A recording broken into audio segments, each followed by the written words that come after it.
intore nindi bikwira cako ari imwe ariko ugasanga Sami ndo yo umuzi w'umusaraba ko nasikiye yani agapostinga series 3 ku munsi yani mu minsi itandukanye yani mu wiki basikiye ufupi mu gihe wo kupostinga series imwe yani muyinga imwe ko nkajeyo Big Fizzo kugira ngo maze kwanza no kuna mubuntu kuunya namubutaho kumubona ni isura mu ndirimbo yitwa Ishari ya Lolilo akina nk'umwami Fizzo akina nk'umwami yakinye nk'umwami Lolilo ameze nk'umucakara ariko gabara sa kakanga riva no kwigi Imana burya afise kuvumwa ndakubankwa ariko gusugira ukuntu biyongoza bro yani bitanagutoka kwe ofisi kuntu yongoza bitagutoka na gato ya nukuri kw'Imana yarabeshe canke ari mukuri mu byo yavuze bisigura rero Riva yabayeho mbere ko RTNB nabaho sivye Stone aka Aimless ariko ako kazina yarakibagiwe Timeless okay Stone again here we have Stone again tugaruse mu yindi mpwemu mu bundi buzima mu yandi maisha mu Giswahili niko bakubwira nyene bahama behind the camera hari wa musaza nyene tuzi atazina yifitiye ni Nameless hama kuri micro hari two guys Stone and the killer Stone uno munsi nakurondeye ncamvuga tuve hafi yo muhira tuje somewhere gutera inkuru gatoye y'ibintu bigenda biba hirya nino cause sinashaka umugore amenye what you are going to talk about you know cause usanga nibyo tugiye kuvugana bimukoze ko uraza abagore bakunda kurakara sana bizorangira bibonye kuri media yofuma bibonye abibona kuri media ariko akavuga this guys yaragiye kubera sinda mwankira ibyo agiye kumvuga ndabikuyijeje ndaza kubimubwira ko nta kintu mura ndamuhisha gwe but guys reka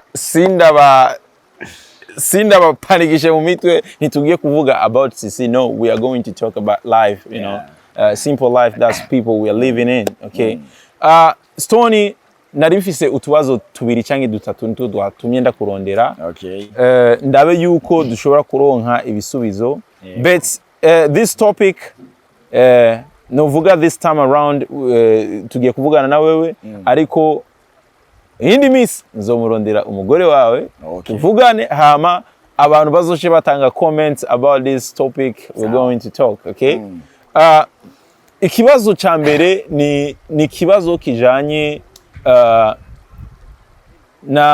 n'aba bagenzi batuvuga yuko muri kumwe muri industry ya plus 257 navuga industry ndundi ngenda numva hirya nino bituma na industry idatera imbere ariko nkaca nibaza mbeho ko amajambo abaye menshi par rapport y'ibikogwa mu minsi heze habaye lancement officiel ariko muri lancement officiel narahishikiye naho benshi batambonye ariko nari ngiye gusoma urusako nza numva bavuga industry ya filme iri kwirimukira ruguru kandi tuzi yuko industry ya filme yatangwira ngaho Bujumbura kuki abantu bibujumbura ngaho tudashiramo effort kugira ngo industry ndundi ya film izo benga nyene town abayikeneye bose bayisanga ngaha town ariko turiko tubona industry iri kuyimukira ruguru Gitega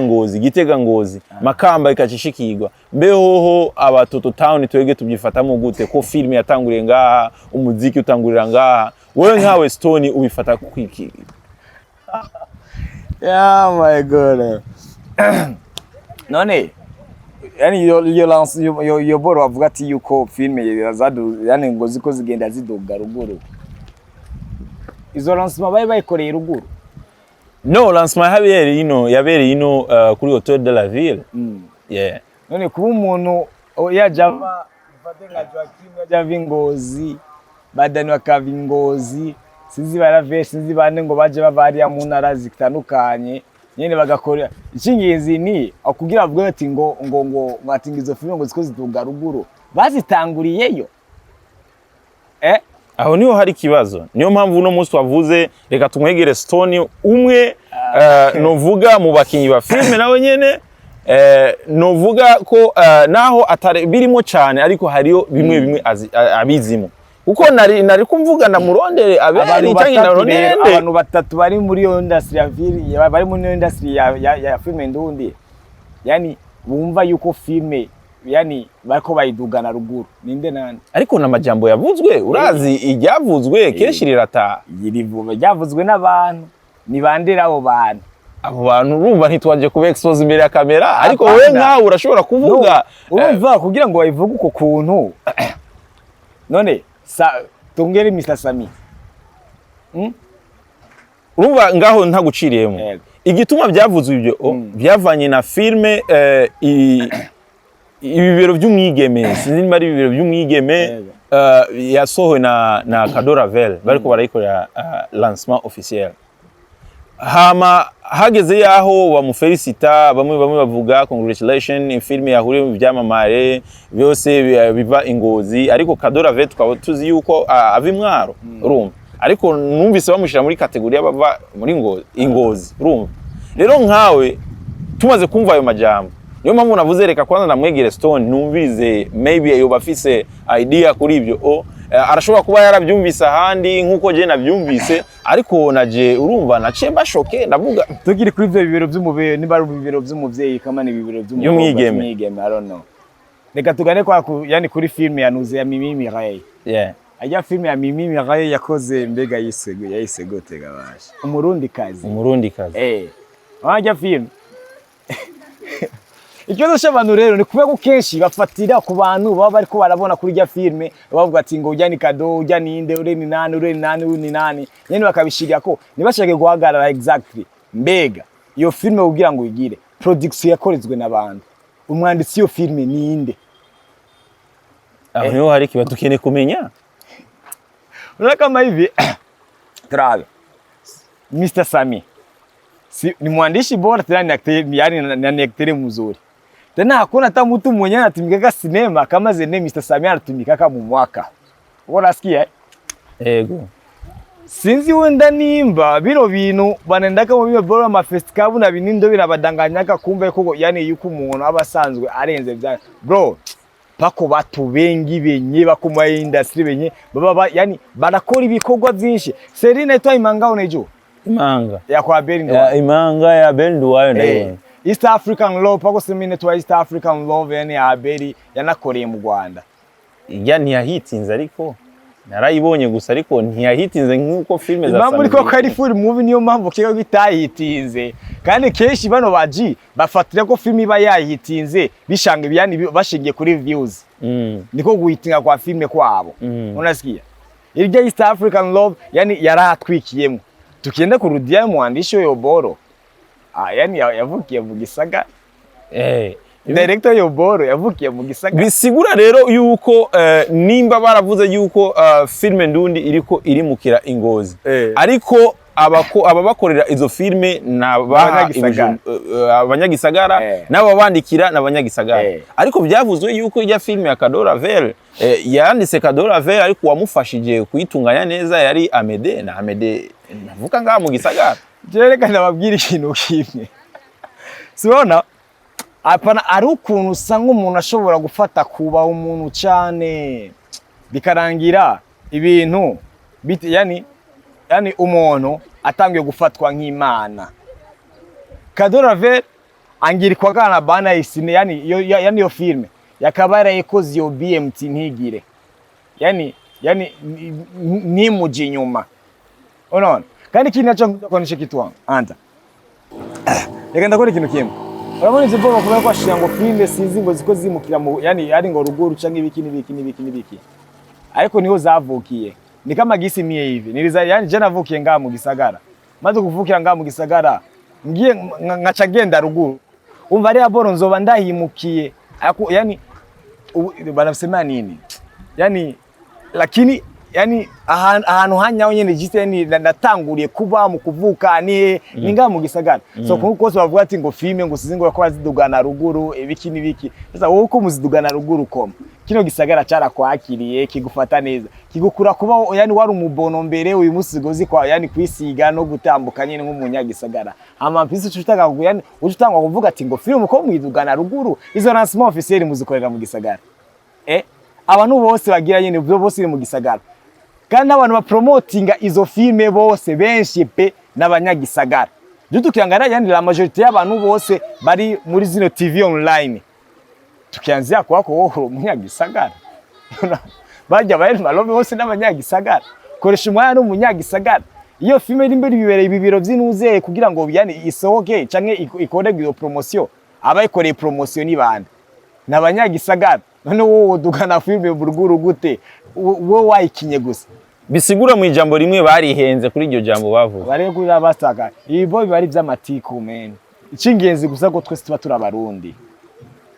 Nibaze yuko ibibero by'umwigeme yakozwe na X-Ray. Nivyo canke yakoze none X-Ray ni warugo ni umunyagisagara. No ndabiri kwambia bo bashiye kuba yani bo baserutse bari kuri afishe kunini bagaca bibaza yani ngo kujya uwo buri mu acteur nabwo wabaza amajoro ujya mu naba ko ara editing ijya movies yani ibinacamwo bitandukanye cyane birenze bari kuzabitiranya ibintu. Okay guys, ndibaza mwumvise kuri bamwe Stone yavuze kuri bamwe bibesha yuko movie iri kwimukira ruguru Igitega Ingozi ngo nuko bari kwihenda ikintu kimwe. Movie nyinshi naho zikorerwa n'abanyangozi abazikora benshi n'abanyagisagara. Abazana those ideas n'abanyagisagara ni kuvuga abazi promotinga benshi n'abanyagisagara ni kuvuga abakora most of different things in that movie bose biva mu gisagara bava mu gisagara. None ntidushake kwitirana ibintu. Nibaza inyishu ya Stone mwayitoye. Stone reka twinjire mu kandi kabazo kajanye n'izo filme nyene filme ndundi. Numvise uvuga akajambo yuko Sami niwe muntu wa mbere asohora filme nyinshi cyane ku mwaka. Naje nk'umu journalist ndashobora kubishingira naye kuko ikiriho kirabonwa n'abantu kandi nikitariho kirabonwa n'abantu. Mr. Sami, congratulations aho uri. Movie nyinshi arazisohora ku munsi urashobora kumva yasohoye episode 3 z'ama seri atandukanye. Aho rero niwe biba bitandukanye ugasanga rero nimba ari BMT basohoye intore nindi gw'intore nindi ngo yarakubiswe bijya vyinuze biki icambere na mbere bagenda gutora ba bantu bafise amazina. Urasikie acha tubane kwanza example ya kati ya nani ni Sami na nani na huyo Amede yani utofauti wa hantu Amede atani gice afise cyo kwa Sami. Amede kenshi pe atangura gukoresha bajya abantu baba bamaze gukora ku mpande nyinshi zitandukanye kubera ko amaze ngo maze imyaka 10 ndi muri no industry. Jewe ndi mu bamwe mu ba legend ngo byaramenye ubwo rakacaza ro gufata kubera ko wenda Mimi yakoze kwa Sabasi agakora ari rero agacaza ro kumuzana muri nuze kanaka ukora sikiye akuba bafise abo baba batanguriye. Sami atezanzana yani ni benshi cyane pe ni benshi turazi yani dore ku mugore wanje Sami niwe yamuvyuye Arona Cynthia shugo y'Imana ubunyageze hiyo onya yani niwe yatimye amenyekana. Aba mama Chakubimbi bande bose aba baline banani abajaja kikaya aba kajaja kanyana banani yani abo bose ya anatumika anatoa analeta wengine mtu tena anamuvumisha. Sasa awozilinganisha mtu mwenye ananzana kana batu bamupya wowe wocuza wijyangu byanga uri gukoresha ba bantu nyene. Urasikia Samata tumika Serena tumikana na huyo kesha tumikana na huyo kesha tumikana na huyo lakini mu BMT sindo gisibiko abakristo babo turabazi. Mu ijambo rimwe ngaho nyene ntarashika ku kibazo cyane nyaco. Wewe kubwawe hagati ya Sami na Amede ninde ubona yuko ashoboye muri abo babi bivanye n'amajambo hejeje kudusobanurira? Oya ntutinye ngaha turi imbere ya media kandi ukuri kuravugwa. Shangana nawo man abo bose nta muntu numwe ngiwiwe urabona guy nizo yavuze ati intore nindi bikwira cako ari imwe ariko ugasanga Sami ndoyo umuzi w'umusaraba ko nasikiye yani agapostinga series 3 ku munsi yani mu minsi itandukanye yani mu wiki basikiye ufupi mu gihe wo kupostinga series imwe yani muyinga imwe hapo ku promotion mingi sana promotion imwe y'ugwego ruri hejuru cyane bigaca birangira bavuga ati ngo intore nindi ngo niyo team yani niyo nuzeri kuri top kandi ngaho turabye intore nindi igihe bayisohora hariyo filme novuga previously yari yasohowe na ba Mede nyene na ba Kadora Vere ariko uravye views ziri kuri Intore Ntindi nizo filme ni ibintu bitandukanye none gute Stone ashobora gukina filme ya mbere urumva akayikina na bajya bakinyene akaja sora kandi filme ya kabiri akayikina na bajya bakinyene ariko ukaraba ama views ngene ameze gutandukanye hajya kantu kavuze kwiki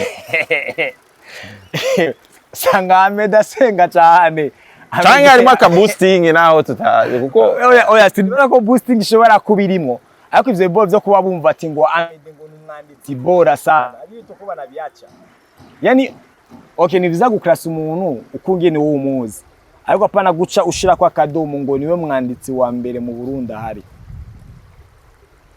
ako kantu kandi ari wowe nyene uzi we ni gute novuga ngo Hunter ngo niwe mu host wa mbere kuko ari wowe n'umwe najua tu nava kuya kusema hivi ngo Hunter ngo ndo host wa kwanza moye arenza abandi kandi ari abandi bana novuga ati oya ni Hunter mu hosting abikora neza ararusha abandi ariko so vuga ngo arenza abandi kuko ari abandi bantu bantazi kandi bamutanguriye ngo turi miliyoni 13 mu bantu je wenzi nanugo bashika 100 hama ngaciza gukrasa ngo uyuna ngo ararenze bariya anya kandi ari abandi bantu tarigiye dushikiye ego Stone reka mbananye ikibazo canje nariko mvuga kubijanye na Mr Sami. Mr Sami numukinyi w'amareresi azwi ngaha mu gihugu cyacu ntituzi mu bindi bihugu kuko urashobora kuvuga azwi hose mu gitarashika mu Bugande ni par exemple nashise mu Bugande nahavuye ntarumva indirimbo ya Diamond bayishira mu radio bibaho cyane uko nukuri kuko je mvuze Diamond kuko niwe novuga yuko kuri abandi baririmbyi ngaha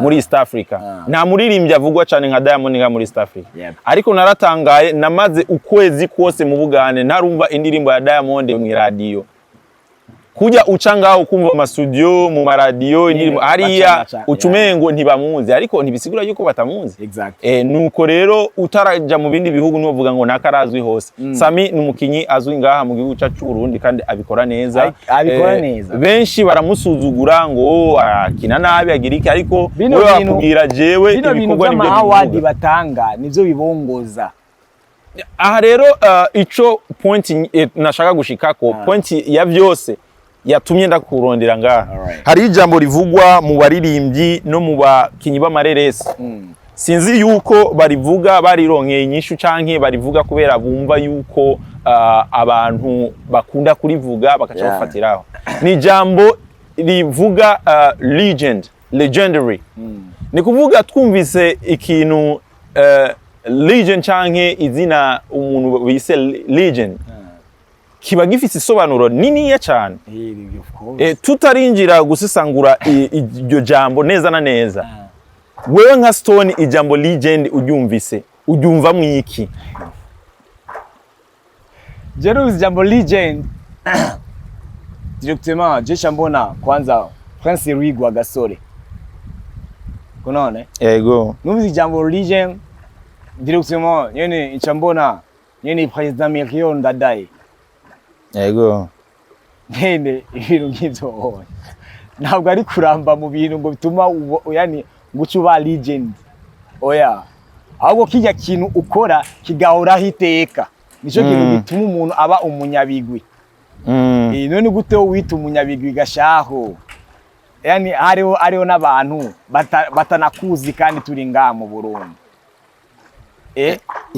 wowe wita umunyabigwi gute unasanga na mamako muzaze mama wa wakuvyara umubajije ati nti bamaze gukora filme zingahe canke maze kuri indirimbo zingahe atazizi ukita umunyabigwi gute nibwo baravyitiranya sana ivyo honye aho rero tukiri ngaho Stone twumvise wumvise izina legend ucubona Melchior Ndadaye ukabona bande kuvuga bakoza amateka urumva tuje rero ku nsiguro yewe wawe ingene uyumva legend je legend nukuco nagerageje kwivuga muhono yani je legend ajumvise yani kibari kijambo yani ni jambo irikomeye sana cyane pe yani biba bitoroshe gufa kuri herezo wari we wese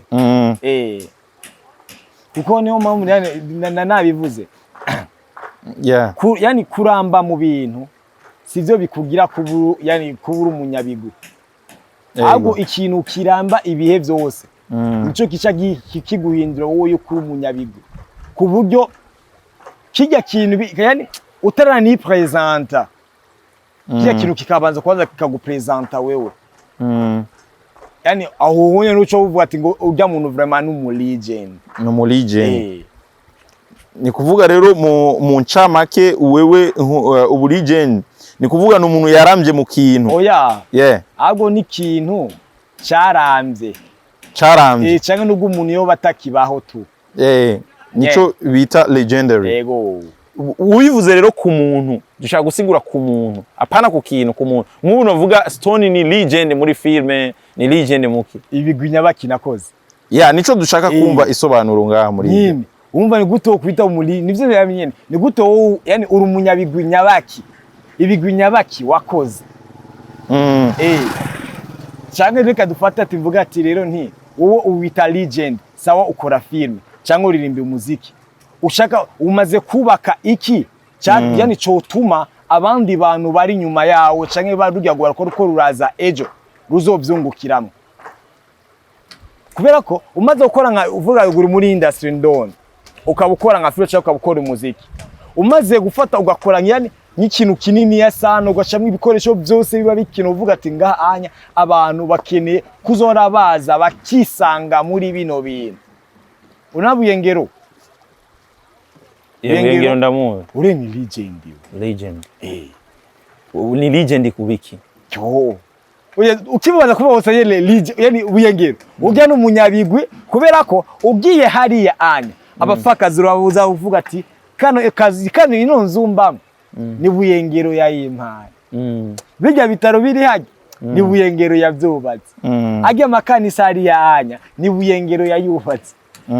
Yani ibigwi rero nizo yani ibigwi nivyo bigaragaza umuntu gite nyine yuko ari umunyabigwi nyene asiyo maneno siyo zovuze umuntu apigaka siyo kuvuga ngo nukuryamana n'abakobwa benshi ngo nivyo shaka kugira umunyabigwi oya ni kuvuga ari tukisha nico kintu kuvuga ati ngo medical legend ni kuvuga rero mu ncamake ushaka kuvuga yuko abo bose biyita ba legend biyita amazina atari gwabo oya mu ncamake babashashite yani kugipromote abantu babatinye babubahe nyene ibintu nk'ivyo okay reka rero tugende kuraba muri byo uhejeje kuvuga turabe yuko byo babifitanye isano kuko ijambo legend ni maybe dufate kuri noun izina risigura a traditional story sometimes popularly regarded as historical but not authenticated mu Giswahili kwa chumba ko jewe ikirundi kugisigura urumva ni hatari ni hadithi ya kitamaduni wakati mwingine inachukuliwa kuwa kihistoria lakini haijathibitishwa tuko naelewana ni kuvuga uvuze hadithi ni kuvuga ni mu Kirundi twovuga ni ibintu byabaye urumva byabaye ku mwanya wundi bisigura yuko ni ibintu byabaye ariko ntibiragaragazwa urumva cyangwa ngo binemezwe tuko tumvikana hama tugiye rero kuri ntuzeye kuri ku muntu batubwira yuko ni extremely famous or notorious person especially in a particular field the man was a living legend nukuvuga n'umuntu yabaye mu binyabigwi urumva mtu maarufu sana au maarufu sana haswa katika uwanja fulani nukuvuga turashobora kuvuga nk'ingene uvuga uyo uhejeje kuvuga wengero nukuvuga bamuzi ahantu nko kuri bijya yagiye yubaka bamuzi yuko Buyengero urumva yarubase ibintu Buyengero asanzwe yarabaye ahantu urumva ni kuvuga yakoze ibigwi ariko bamuzi turiko turumvira ariko before ko bamumenya yani ibikorwa bye bizaje kumenyekanisha cyane okay reka rero tugene rero muri industry ya plus 257 jewe hari akajambo gakunda kumbabaza sana iyo numvise every upcoming artist azayita legend because we know the noun legend what it means ariko ukaca wumva upcoming artists nawe yitaye araje ngo jewe ni mu legend. How come? Hama wowe wise umu legend ka Janine, Christophe Matata, Bachanju wa Misi, tubite gute? Tubite gute. Exact, nyene tubite gute nyene. Ico nico kibazo kiri ngaha. Wenda kandi je ndazi na kindi kijambo coza kiruta iryo boro legend. Tubisigura ati rero nimba naka ari legend Chanju wa Misi tumwite. Yani Fizo canke bashenye bande bayani bita ba legend nyene ibintu nk'ivyo. Sinumva irindi zira tubita bajya anya. Canke tuce tubita aba super legend. Bicari bazina, bicari bajya zina ry'umu cameraman wawe. Nameless. Yani okay, nico haso point nashaka tuvugane ko kubijanye na legendary canke legend ku bantu biyita aba legend. Ndumva izo bintu babireke mu camake bari. Urabona basi n'imiburiburi twonavuga ati kuko turabega baje. Urabona Big Fizzo. Yeah. Big Fizzo ashobora kuba legend w'umuntu ku giti ciwe. Boga gute. Urabona nka Kiriko Akili. Big Fizzo Kiriko Akili yomwita yani ujya Big Fizzo legend. Kubera ko ari mu bantu batumye abasha kumenyekana. Unasikiye? Ariko ivyo ntabwo bica bimutuma gite ngo waba legend. Kubera bisigura ati je na musi rumwe Big Fizzo ari akora ikintu cyo tuma je mbaho. Urumva? Ntabwo ari gera akora ikintu cyo tuma ngo jewe basha kumenyekana. Atakuwa legend kwangu aje. Yeah. Hama aho nyene urumva legend ni umunyabigwi. Uko tubikana umunyabigwi. Kandi turavye mu baririmbyi bacu, mu bakinyi b'amareresi. Novuga yuko abo two kwita abanyabigwi. Twofatira ku Bachanju wa Misi, ka Janine, ba Christophe Matata, ba ande urumva. Twinjiye muri aba bakurikira bo kuko etape zigenda zirutana. Haca hinjira ba Lolilo, ba Big Fizzo, ba Kidumu, urumva, ba Nziza Desire kuko bajya batanguye kera. Tuko turumvikana. Ego hariyo abantu bakunda kumusuzugura Lolilo. Benshi bakanavuga ngo Lolilo na Fizzo aramusuzugura. Burya waruzi yuko Fizzo atamusuzugura Lolilo. Fizzo aramukunda cyane Lolilo. Izo twe tuba tunabizi. Urabona nico kimwe na Fizzo bwiwe. Na Fizzo bwiwe arashobora kumita Lolilo legend ku giti ciwe. Kandi je vyona nkavyemeza 100%. Do you know why? Fizzo aravyemeza yuko Lolilo ari umu legend. Kubera ko nkajeho Big Fizzo kugira ngo maze kwanza no kuna mubuntu kuunya. Namubutaho kumubona ni isura mu ndirimbo yitwa Ishari ya Lolilo. Akina nk'umwami Fizzo akina yakinye nk'umwami Lolilo ameze nk'umucakara. Yego. Unasikiye? Urumva rero abantu bubasi bigwi Lolilo ari mu bantu bubasi bigwi. Urumva?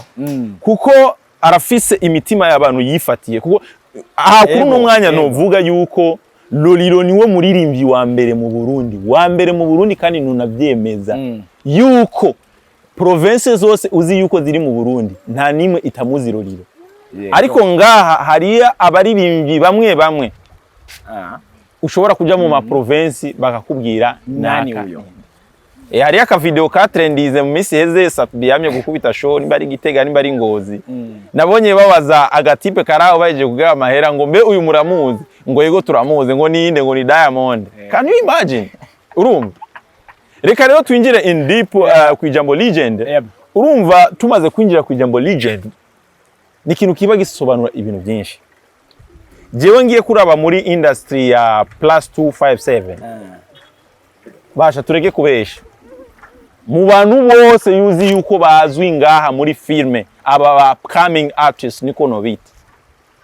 Nta muri legend numwe hari. Nta muri legend numwe. Kuko abatanguye filme ngaha havuyemo Ngabo Leonce. Abatanguye filme bose barabihevye benshi n'abakameramani, benshi n'abaproducer, benshi n'aba editor.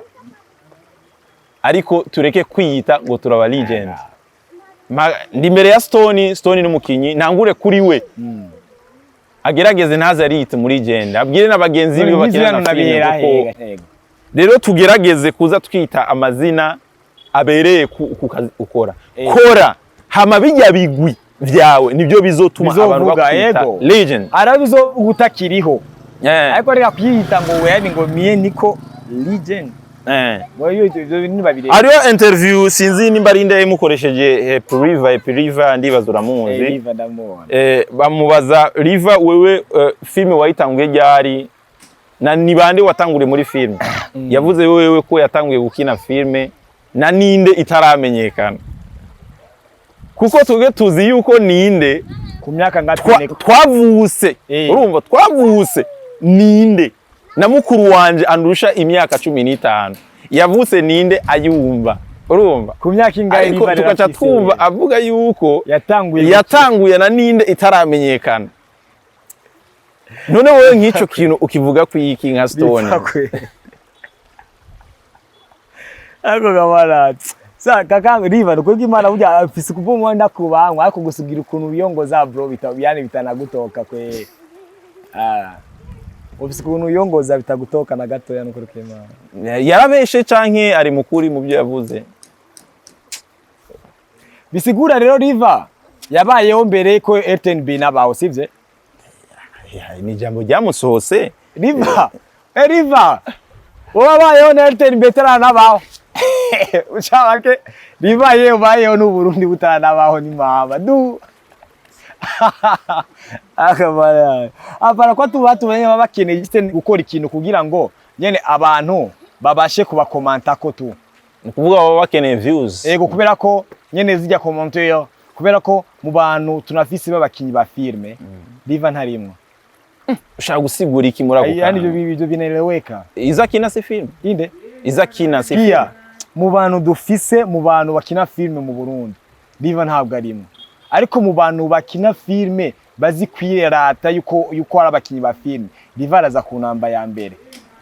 Ni kuvuga mu kwirata azo wa mbere ariko mu bakinyi ba filme ntari Riva hayimo ndani. Ko numva yuko Kadora Abel Fanny Lavine n'abandi bantu ba Sandi bande muri filme bavuye mu minwe ya Riva. Bare si bageni ni baktere. Nabatera ariko bavuye mu minwe yiwe nk'ingene wavuze hariyo bakanyana bande babukiye neza bavuye mu minwe ya ntuze ya Mr Sami. Riva tuko turamupromote na shazimika unaona basi kumpromotinga en fait turabona twege nk'abamenyesha makuru kenshi tuba dukeneye amakuru naho yoba yarazimye kugira ngo tuyagarukane. Riva ntabwo ari umukinyi wa film. Riva ntabwo ari umwanditsi wa film. Kwa juu Riva yani hana hata kategori moya na kategori nimwe pe afise y'umukinyi wa film hana hata moja ariko afise film nyinshi ari umu acteur afise film nyinshi ari umu acteur kumbe ukina film nyinshi uri umu acteur izo bije cyo gukina yani gutuma oya no uravye n'ubwanditsi history niwe scripter niwe urumva editor something like that. Jewe Riva nyene ukuntu kuri pe yani I know yani you gonna watch this uraza kubibona. Riva dushingiye kuri movie mu bantu bafise amahigwe bari nga mu Burundi Riva araza ku namba ya mbere kuvuga ivyo rero ari abantu benshi na jewe ndimo bibabaza ahubwo ati none Imana ibishingira kukwibwira ngo wereze abantu amahigwe atababereye vuga Riva yahawe amahigwe atamubereye Riva vraiment kwe yaguye kwa amahigwe ariko iba bizo kumwita umukinyi wa filme tubireke we yaguye kwa amahigwe akana kubera umva Riva yatanga ukinisha Kidumu Riva chizaga pamoja na Kidumu ukienda ngaya story ni muchizisha Kidumu baka na kingacha nibaza kibazo nti Riva yamuhembye amafaranga angana gute Kidumu ku buryo Kidumu yoza kwisuzuguza muri buno buryo unaona Riva alichezesha Rarijo ukienda ngalia filme unafikwa jua je hapa huyu tena hapo Rarijo ngari kuri kakagezi ingari kakagezi zarekana aye zingari zarekana underground unasikia yani ukibaza ni Riva yani yabarisha amafaranga ngana gudube kwambie leo yahawa amahigwe akisa amahigwe yani yaramuguyeko juu hayatembere yagi yakaba amahigwe afise ariko ngana n'ubwonko afise none ikige cyuko turasemera ku so legend arari kuba amaze kugishikako. Kuvuga nk'uwo abantu bari kuba bamurata amashimwe. Vraiment. Okay, ladies and gentlemen, ndibaza mwumvise no kuri point twari ko tuvugira ko ibijyanye na Legendary mwayumvise nk'ingene Stone yashoboye kwivuga ko siwe wenyene ngiye kurondera novuga aba artist batandukanye kugira ngo twige iri jambo ubu legend niki, kuko Stone yoba bifata ukundi kuntu hinge navyumva, ariko uwundi muntu akaba avyumva ukundi kuntu. Nibaze yuko mu gukurikira mu bantu nzogenda numva ibintu bitandukanye, namwe mputinga comment down mubabwira ijambo legend ico bisigura, kugira ngo nituze twita amazina atatubereye, kuko ijambo Legendary si umuntu yiyita, n'abantu bamwita bivanye n'ibigwi yubase. Rero bakunzi ba Stone ndibaza mamubonye mwumvise abantu baba barubatse babishingiye ku bintu bizo bifitiye akamaro igihugu canke abantu. Exactly. Kujo Amede arega tuyani Amede bande bose mwese, yani nta muntu umwe afise uburenganzira bwo kwita ati ngo legend atani kigo na kimwe ufise mu Burundi kizwe wubatse, yani ari abantu benshi bungukiramwe, kubera ko abantu bose impamvu ko wita legend dukoresha amamega yacu, bakoresha amamega yabo n'amamega barayiguriye, umvura bakonsoma. Gusa mukumarira ngaha nagira nibuse yuko muri most of people nkunda kumva bavuga ijambo Legendary, Amede ndamuzi nk'inyangamugayo, n'umuntu adakunda kwishira hejuru nk'ingere Legend amuzi. Sinzi yuko ari uko Stone amuzi, maybe yoba bivuga ari kumwe na Stone ariko ari kumwe n'abandi, gusa jewe sindamwumva Amede yita umu legend, kuko Amede dusubiye inyuma, Amede ari muri bamwe the first time aza gusaba promotion yansanze je nicaye aho agiye gusaba promotion. Sinshaka kubabwira umwaka wenyine arawuzi kandi aranzi, urumva, ariko n'umuntu nzi nk'inyangamugayo, ntakunda kwishira hejuru, n'umuntu ari hambo kandi n'umuntu umuhamagaye ntagara, urumva. Gusa sinzi yuko ari ukumuzi canke umuzi mu bundi buryo butandukanye. Ngo hataramaze gusezera. Je nakukabazo gusa nagira kugira ngo abantu ntibagumana amatsiko, biyumvire ko Stone avuga ngo Amede areke kwita umu legend. Bazi ikintu kimwe. Yeah. Ibi bintu byo kuba amaze ngo imyaka 10 twabikuye he ivyo atari yavyivugiye. Okay, see you guys, reka ndabasezere tugiye kuraba part 2 y'iki kiganiro cyacu Legendary, kugira ngo tumenye ija hirya nino mu ba artist muri industry ya +257. Okay, see you. Bazonantuka. See you guys. Kutamya ngo uzaka jambo kamwe kanyuma. Yeah. Akajambo ko gusezera. Yeah. Muntu ke vraiment. Yeah. Muntu ke pe.